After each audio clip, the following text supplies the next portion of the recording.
It really takes a special type of discipline and organization to be successful in a career working in insurance. You in the past, I'm in the future.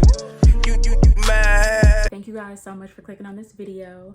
If you're new here, my name is Kayla Trishan and I make videos on lifestyle, womanhood, mental health. I'll throw in some vlogs here and there, typically about day in the life working in the insurance industry, day in the life with a toddler, things like that. So if that's something that interests you, definitely click that subscribe button below and turn on your notifications so you don't miss any future uploads. And if you are returning, thank you so much for coming back and thank you for your support.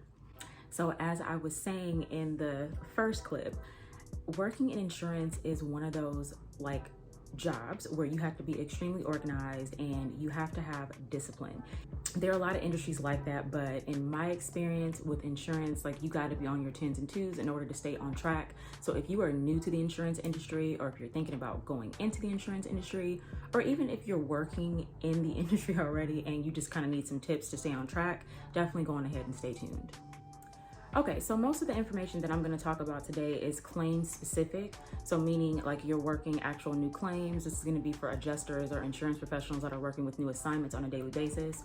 My first tip is to make sure that you create a routine that is easy to stick to, but also easy to adjust if need be. Now, every day in your insurance job is going to be different.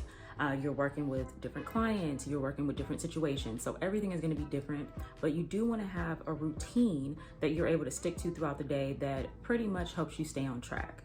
So for example, if you watch any of my vlogs, my day in the life vlogs, I typically will kind of walk you through what I do at different points of the day. And the one thing that I like to do in the morning when I first clock in is I will check my emails and I'll check my voicemails. So with my job, my voicemails go to my email. So it's all in the same place, but I will return all the calls that I got overnight and after I clocked out, and even sometimes you'll get calls early in the morning. I'll return all those calls and then I'll address any emails that came in overnight or before I clocked in. That way, those people aren't sitting there waiting for a prolonged period of time. It lessens the chance of those people calling you back thinking that you're just ignoring them. And it just kind of helps me set the tone for the day. Once I get that cleared out, it's off my desk and I can start addressing my new files or things that I need to follow up on. So that's kind of how I start my day. And then from there, I start to see what new assignments I have for the day, plan those out. And I like to set everything up before lunchtime. That's what works for me. And when I come back from lunch, I'm basically calling on my new assignments if I didn't take care of that in the morning, and just working my my pending assignments. So that's kind of the process that I do every day, but things can change. Sometimes when I come in, I already have it set up that I'm gonna work on this particular project because I need to get it done by a certain time. So it's easy for me to kind of switch those emails maybe to a little bit later in the morning, but typically what I'm doing first thing is checking that. So that's just an example of what I do, but you want to see what works for you in your desk and figure out a system to where you're able to touch, I would say, hot items. Typically your voicemails and your emails are going to be hot items. You want to have a system to where you're touching those things so they're not pending throughout the day. Okay, so my next tip to be successful in your insurance job is to either create or use the templates provided by your company to assist you in getting all the pertinent information you need to work your claim on that first contact. First contact meaning the first time you actually make a voice-to-voice and speak with your customer, whether it is an insured or a claimant. Now, I work in the state of California, so these compliance items are going to be different from state to state, but typically in the state of California, for example, we need to make sure that we address whether or not a customer has car seats in their vehicle at the time of a loss. So that's something that's going to be in my template to make sure that I confirm if there were car seats, were they in use at the time, how many, what type, that kind of thing. You want to make sure that you have all these things on a template because insurance is very fast paced. So it's really easy to forget to ask somebody something. And if your file gets audited and that information is not in there, you will not be in compliance and you could potentially get a ding. These dings can affect your bonuses. If your company offers bonuses, it can affect your ability to get a raise, all that stuff. So you definitely want to make sure that you are getting all the information that you need. And the only way to do that really is to make sure that you have proper templates. So the templates that I typically use are ones that are company provided. Each company is going to give you a set of templates, but I do have coworkers, and I'll do it myself sometimes, where I will add different information to the template if I feel like there's something that's missing that I always end up forgetting. I tailor the templates to what works for me, and I would suggest doing the same for yourself. The last thing you want to do is miss out on some information that you either have to now double back and call that person again, or you just end up forgetting altogether because you're just so busy. So make sure that you collect as much information as you can on that first call. That really will save you a lot of time down the road when it comes time to conclude your claim. And then the templates just really help you stay on track, because literally all you're doing is just going through each line on that template and making sure that you ask or address each situation before you end that call with that person. Okay, so my next tip to be successful in your insurance job is to make sure that you are setting the expectations with your customers when you speak with them for when you will be following up, whether it be by a phone call, email, text message, whatever. The reason why this is very, very important is because everybody's communication style is different. And this can be the difference between you getting a good customer service score or a bad customer service score. So you have some customers that are gonna want you to call them every single day, whether or not you have new information to let them know what's going on. You're gonna have other customers that would rather not talk. They'd rather you send them an email, they'd rather you text message them. Those are my type of people, by the way. But you're going to be busy. So typically your company's expectation is going to be for you to answer every call as they come in and to return every voicemail before the end of the day. But I'm here to tell you, if you work in insurance, you know that some days that's just not possible. Like, my goal when I leave the office is to try to return every single call I get if I'm not able to answer it. But some days it's just not possible. And frankly, I'm not willing to stay until 8 p.m. to make sure that it's possible. So the way I combat that is I make sure that I let my customers know when I speak with them a realistic time frame to give me to contact them back. So I do try to use that first call. That's why I'm saying your templates are important. I try to use that first call to gather all the information I need, but I also use that as an opportunity to have the customer ask me whatever they need to ask me. Now, I understand too that in some cases, like, it's somebody's first claim, they've never gone through a process before, so they may not be able to ask me all the questions that they have on the spot. They may end the call and then end up thinking later on, like, oh, I forgot to ask for this, and they need to call me back, which is fine.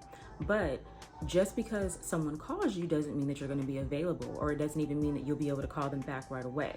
So what I typically do is let them know, hey, feel free to call me, but you need to give me at least 48 business hours to give you a call back, for example. Or if you're emailing me, at least give me through the end of the business day. Like, if you're emailing me before 3 p.m., give me through the end of the business day to contact you back or to answer your question. And if it's 3 p.m. or after, give me until the end of the next business day to contact you. So that way, if you let them know that up front, they're not calling your manager, 2 hours later because you haven't called them back.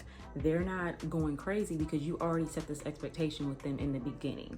Now, obviously, it's not foolproof. You're going to have some people that will call you one time, then they'll turn around and call your manager 5 minutes later saying, that they haven't been called back. You're not going to be able to avoid that. But if you let your customers know, just make it a habit of letting them know the expectation times or when you plan to follow up with them. Like, I'm gonna call you when this happens. I'm gonna call you when this happens. I'm gonna call you to make sure you got this, whatever. As long as they know and as long as you stick to your contact expectations, then you'll have a lot less issues down the road. Okay, so my next tip, and it's very important, again, especially in this industry, very high pace and very time sensitive. You want to make sure that you have a system to address time sensitive issues. So typically, at least with the insurance companies I've worked with, and I assume that it's the same everywhere, you're gonna have like your main portal where you have your assignments. So that's typically where you're gonna set your reminders, and you can rate them level of importance. Usually it's anywhere from like urgent to low priority. So if you have something that's extremely important, if that works for you, go on ahead and just mark it urgent. So then on this date I need to address this, because charges could go up or whatever. What I like to do just as extra protection is I use my Outlook calendar at work. So sometimes, depending on how much work I have, I may have several urgent things. And if a couple days go by, I may have forgotten that I need to address this by this date, even though it's marked urgent. So what I'll do is I will set an Outlook calendar for that specific thing that needs to be done on that day to make sure that it gets done. So the biggest example I can give of that is like if you work in auto insurance, for example, and you have a vehicle that is sitting at a body shop that's charging storage. A lot of times you want to set a last day on that with the customer so they know either you or the company needs to have this vehicle moved by this date, or else the company's not responsible for any more storage. Now the reason why you want to stay on top of that is because sometimes people forget, and also sometimes people don't think that the insurance company's serious when they say that they're going to stop paying for charges. And the last thing you want is to have the ball in your court and you mess up by not moving that vehicle or following up with the customers to make sure that it gets moved. So what I like to do is I'll set, a calendar for myself, a calendar reminder, letting myself know, hey, this is the last day for this to be done. So then I make sure if I don't do anything else that day, that gets taken care of. Because those are other things that can potentially negatively affect you on your reviews and, affect your money. So you want to make sure that you are not costing the company extra money, because that could affect your personal money. And again, I'm just saying, like, they're not going to take it out of your pocket or anything, but it can come out of your pocket in the form of like not getting a bonus because you had so much what they call leakage, meaning that you overpaid a claim, things like that. So you just want to make sure that you are protecting yourself and also protecting the customer in some cases by not letting like storage fees get out of control. So that's one example, but basically just anything that is time sensitive, anything that you need to get done by a certain date. Sometimes your portal just isn't enough. So I would suggest setting like an Outlook calendar or even a reminder on your phone if that works for you, just to make sure that you don't forget. Okay, so my next tip is to always be aware of your company goals. So this is like your customer service goals, your Department of Insurance compliance goals, things like that. Always be aware of what those goals are so you can put a plan in place to meet or exceed those goals. Now, the reason why this is important is because, again, this can affect your reviews and this can affect your ability to get promoted. This can affect your bonus. This can affect your raises. So you want to make sure that with all these templates you're, putting together, with all of the plans that you're putting in place, you're keeping those goals at the forefront. One of the goals that my company has for us is to contact our customers within the first 24 hours of getting the claim. So I have that on my template, and whenever I am setting up my files, I have that in mind. So the reason why I set things up the way I do is I want to make sure that I'm contacting those people the same day, so I don't have any issues where I'm not able to get to them. So every day, that's a priority for me. I'm making sure that I'm contacting my new assignments because that's a part of our compliance. That is something that can negatively affect my review if I don't stay on top of it. Also, customer service. We have goals, and every company has goals, where a lot of times they'll send out random surveys to customers once the claim is complete. So that is why it's important to set the expectations with your customers so they know what's going on and they know that you guys are on the same page. The last thing you want is for a customer to give you a negative remark because you didn't call them back right away because you didn't set an expectation. Now, if I set an expectation with the customer and I tell them I'll call you back within 48 hours and I call them back within 24 hours, I've exceeded their expectations. If I don't give them any type of parameters for when I'm going to call them back, they might be expecting my call back right away. And when I don't do that, I leave a bad taste in their mouth, and now I have a bad survey. So you just want to make sure that you understand your goals and then figure out ways that will help you meet those goals.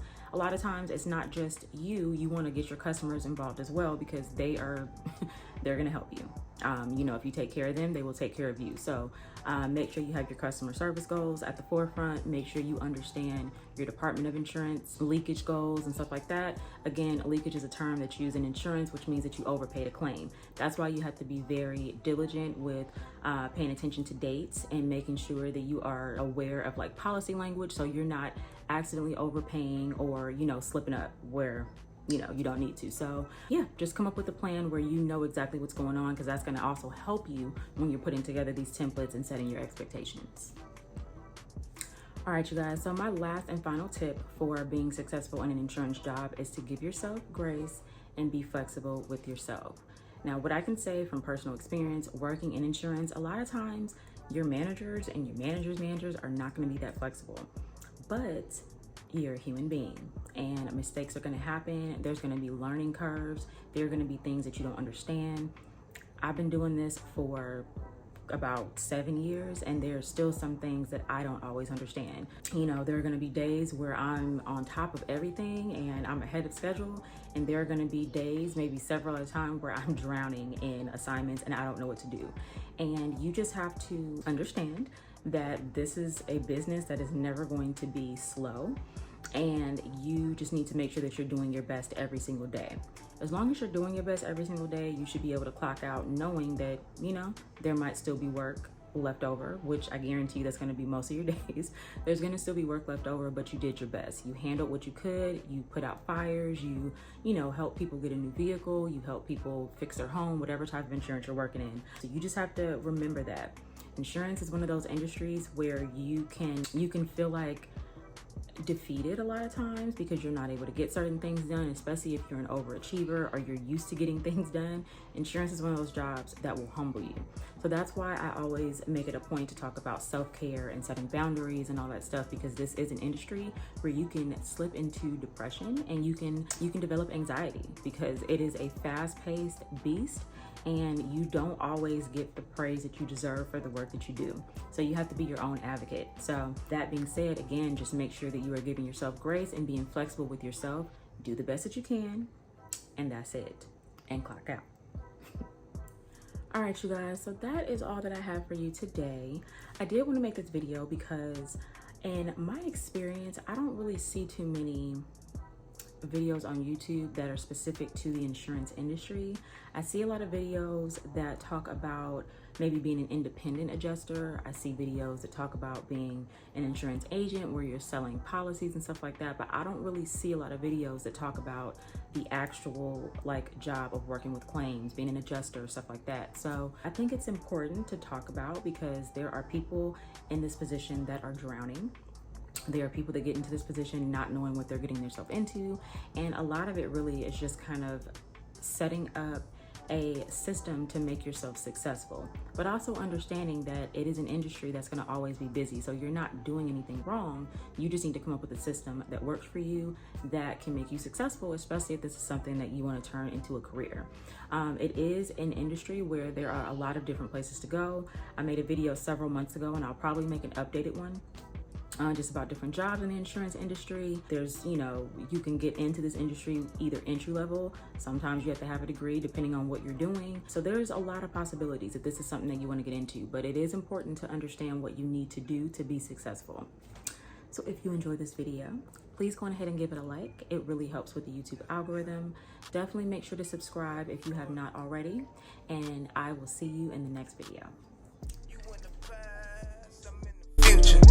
You mad that they don't salute you. I need a bag, size is super. They turned your back, it's like I never knew you.